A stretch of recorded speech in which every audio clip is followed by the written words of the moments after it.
Hi everyone, welcome to my presentation. This presentation is going to very rapidly familiarize you with mobilities, net locality, as well as hybrid spaces and mobile networked creativity.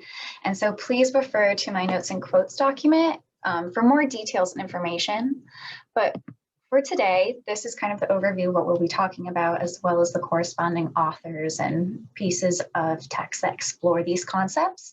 And so as I said, we're going to go through mobilities, hybrid spaces, net locality, and mobile network creativity. And first, we'll be starting with mobilities.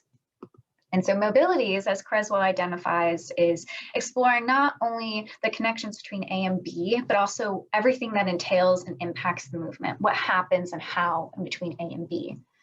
And Cresswell identifies that there's numerous forces to consider here. There's motive, force, velocity, rhythm, route, experience, and friction.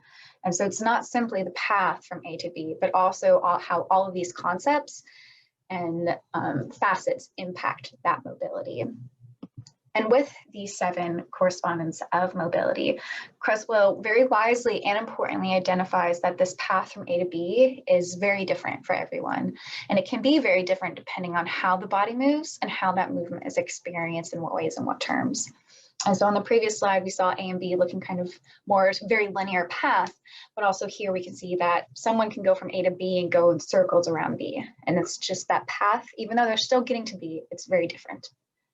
And so the significance with this mobility is perhaps most clearly illustrated by the act of walking, which Cresswell really focuses on as well. And so these images are a really limited and small representation of walking, but they illustrate the vast differences in instances of walking, how A to B is different for all different reasons. And so here we have individuals that are marching, that are protesting, individuals that are on a fashion catwalk, some individuals that are working in a different way, individuals that are hiking, and individuals that can't walk at all. And so Cresswell identifies that there's an aesthetics of correct mobility that mixes with the politics of mobility. And so through this, there's a strong correspondence between mobility studies and theory, as well as disability studies and theory, which I'm really interested in that. So it was very interesting to read about this.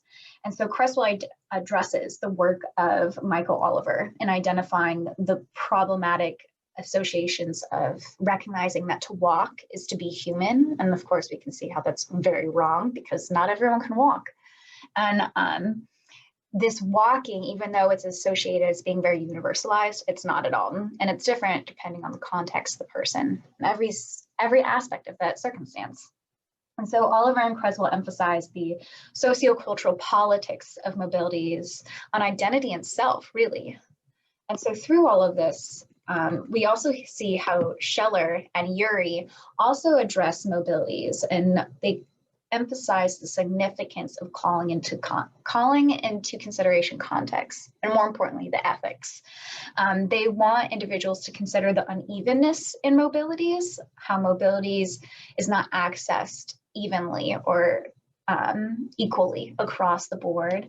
And they seemingly speak to Kimberly Crenshaw's theory work on intersectionality. And Scheller and Urry identify that mobilities research needs to consider all of these things and draw on the questions. And so they say that there's interconnected systems of uneven mobilities and immobilities of many kinds. And so we'll come back to this idea of immobilities, especially in relationship to COVID-19. But I thought it'd be helpful to kind of ground this discussion and this idea of mobility as an example. And so Cresswell offers a series of 6 questions, which I found very helpful, and they're outlined here. And it goes from how does a person or thing, which reminds us of actor network theory with non-human actants, move? How fast does a person or thing move? And what rhythm, route does it take and feel? How is it feeling when it does this? And acting mobility, and when and how does it stop? And so I was reading through these questions, I was thinking back to instances and stories that really were about mobilities, but I did not know at the time that they were. And so the first example that came to mind was the story of the tortoise and the hare. And so if you're not familiar with this story, it is essentially about a race between these 2 animals. And the tortoise is identified as a very slow moving creature, and the hare is very rapid and fast. And so when they engage in this race, everyone, including the hare, assumes that the hare would win. So the hare runs off along the route, or along the race route, and eventually takes a nap because it realizes that it's so far in the lead and that it identifies that it'd be an impossibility for it to lose. Yet because the hare falls asleep, the tortoise is trotting along, crawling along very slowly, but very steadily. And in the end, the tortoise wins. And so we can hold all of these questions into the story, which is actually about mobilities. And so I also found that these questions also overline with overarching considerations of mobilities. And Cresswell, through that, talks about the importance of considering mobility in relationship to history, past, and old mobilities. So again, if we go to the tortoise and the hare, what is the history of these animals? What are the past of these animals? How has this story that was in the past, how is it being reshaped into stories of mobilities today? And so this is very interesting because we see this permeability of the past influencing the present as well as the future. And so mobility is not considering just the right now. It's looking into the far scope of time, which is very interesting. But with these considerations of time, which we've talked a lot about actually in this class in 701, Cresswell uses this really beautiful phrase to talk about mobilities, and that's constellations of mobility. And the quote is, "Constellations of mobility, particularly patterns of movement, representations of movement, and way of practicing movement that makes sense together." And Cresswell is calling upon Walter Benjamin here, who we've also read, but I thought that this constellations analogy reminded me very strongly of John Durham Peters and the book The Marvelous Clouds, which we read in 701. And so I was trying to think too of how this study of mobility is aligned through analogies of nature. And so maybe after we finish this presentation, maybe after you finish listening to this, jot down some initial ideas of how John Durham Peters' Marvelous Clouds, the study of elemental media, might help inform our own mobilities. As Dr. Wiley would say, what is the ship in the water in this study of mobility? But with all these considerations too, as I mentioned, it's important to consider how they relate to COVID-19, a time in which mobility and immobility, as Scheller and Urry address, is brought to the forefront of everyone's mind. And so Cresswell and Salazar discuss the exasperation of mobilities and equities due to pandemic.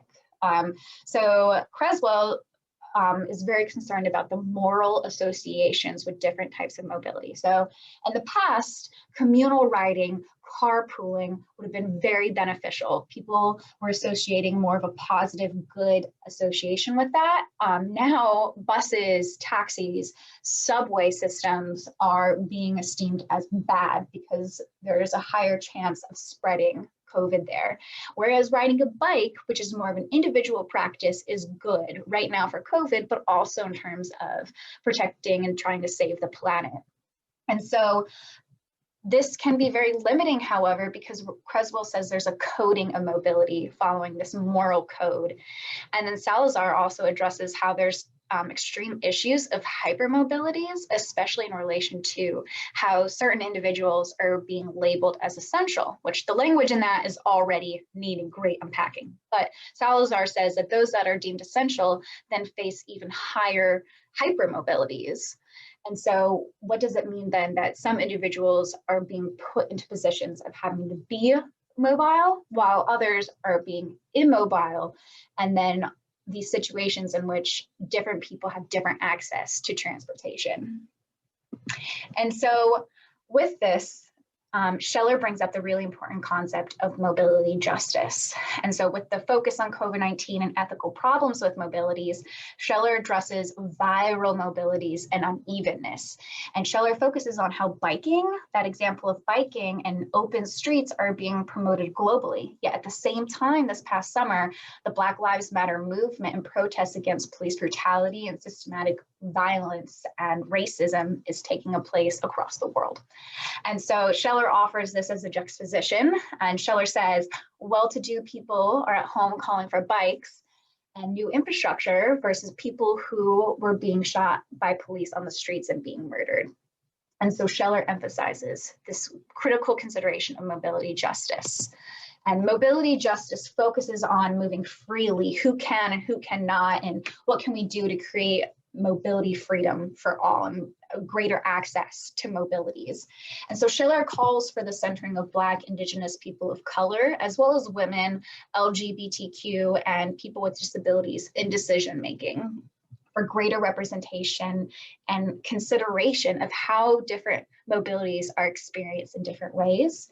I always think back to in Winston-Salem, they have very steep streets and they also don't have sidewalks that are even. So if you are a person that uses a wheelchair, how would one be able to go up these very hilly streets? And so we're seeing how even city infrastructures are not designed for people of different mobilities. And so here I have outlined the different pillars of mobility justice. I see my pictures overlapping with one, but this information is also available on my notes and quotes document. But really these pillars center on accountability, recognizing and ceasing harm, and shifting power and overall global restructuring for more equitable mobility practices. And so now we're going to transition to hybrid spaces, which are still considering mobilities, but also mobile devices and our personal connectivity. And so Souza y Silva explores hybrid space as a new type of space elicited by folks with devices like phones that are always connected to the internet and other individuals. Like I have my phone here. This is a picture of or illustration of that same phone. And so it connects me to so many other people. And so through this, we see blurred lines between the physical and digital world. Like you all are going to watch this presentation. And so it's completely digital, but I'm grounded here in my physical home. And so we have all these interesting hybrid spaces. And so hybrid spaces exist at the intersection of three interconnected areas that Souza y Silva identifies: connected space, mobile space, and social spaces. And so through all of this, we have a transition that Souza y Silva identifies from cyberspace to hybrid space. And the key consequences and impacts of this is that we see blurred borders, again, between the physical and the digital, new conceptualizations of the digital and physical and how those relate to space. So what is a digital space? What is a physical space? As well as significant pattern changes and how and why we communicate and interact with each other in different spaces. And so we've talked a lot about Pokemon Go in this class, and I feel like that's a really great example of changing how we interact in the physical world through the digital. And so this network locality kind of stems from hybrid spaces. And this emerges from both mobilities and hybrid spaces, where there's now a big emphasis on our locating capacities and the consequences of that. And so I might be in Raleigh right now, but my phone, again here, is connected to my family all over the world, and my apps are also simultaneously identifying my location. So I am pinpointed here in Raleigh, but I'm also connected to my mother, who is pinpointed in Jacksonville, my Nana in Catskill, New York, my brother in Japan, and everyone in the Zoom world. I don't know if NC State's tracking our location through Zoom, but it could be a possibility.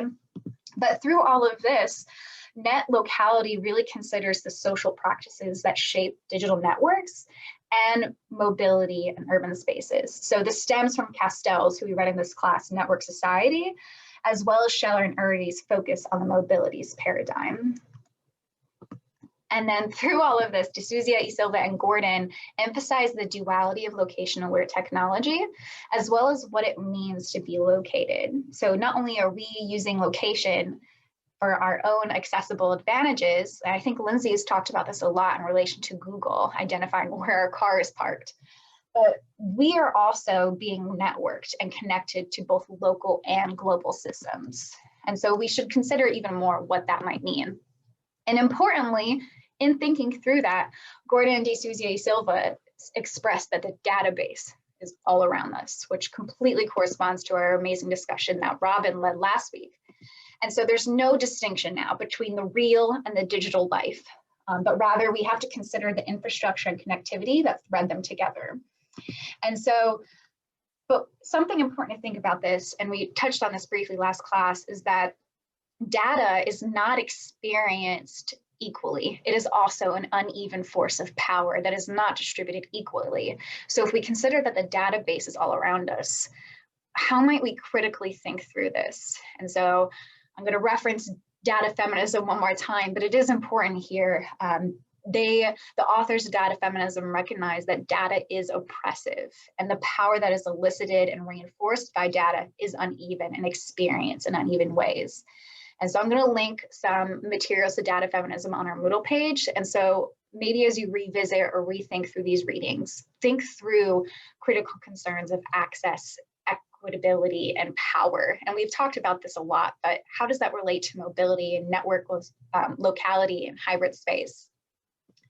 And this also makes me think once more of Cresswell's idea of the constellation of mobility. And so if we extend that metaphor, this is a challenge for you all, if we extend the metaphor of constellations of mobility, is the database the sky or the air or something else entirely? If you think of something, please let me know. But lastly, we're going to transition to mobile networked creativity, which is very interesting and exciting. And this ultimately considers critical concerns of power, access, and creation with mobility. And so we have this idea that mobile networked creativity is identified as a creative practice that arises from uneven power distribution and where the vulnerable display creative practices to survive. This is ultimately a practice for survival, and that's very significant to remember. And this is done with technology. This practice of survival, it occurs simultaneously with technology, not because or through technology. And this is an important distinction. And through this, creativity is reframed. And this is really important for all of us to maybe sit with here. It transitions and is reframed from an artistic, cognitive, innovative practice, such as Johnson perhaps identifies it in the book, Where Do Good Ideas Come From? And even as my own slide indicates this bias, I wrote creativity very in a traditional creative sense. But here we have mobile networked creativity reframed as spatial, networked, and mobile, which is a very innovative way to think through creativity. And so I want to offer another example. And I think mobile network creativity can be identified in the film Parasite. And if you haven't seen this film, I really recommend it. I believe it's available for free on Hulu. And it's a very important film to see. But there's numerous instances in this film where we see a family engaging in mobile networked creativity for survival, from creating access opportunities for Wi-Fi. So you see the children here trying to get Wi-Fi and the father saying glory to the holy Wi-Fi, but also they create a almost pseudo network system so they can all get jobs with a specific family. And ultimately, Souza, Silva, and Xiong here identify that, but their creative practices help them transcend their contiguous space. And so it's really important to see how mobile network creativity is an opportunity for survival here. And so we talked through a lot of different things here. I know that was really fast, but each of these, mobilities, hybrid spaces, net locality, and mobile networked creativity challenge us to critically consider and engage with relationships and positionality and place and space in different ways and through different frameworks than we've engaged with thus far in this class. And from emphasizing movement to creativity, to the local, to the global, and to new spaces entirely, we can couple these with our previous considerations of networks, actor network theory, and social network theory to continue diving deeper into how we relate, communicate, act, and exist together, hopefully in more equitable and more kinder ways. And so here are my references. I'll have this bibliography available on Moodle for you all if you need any more information. But thank you so much for listening. I know this is fast. Feel free to slow it down if you need to. And again, I'll have notes and quotes and additional materials available on Moodle. And thank you so much.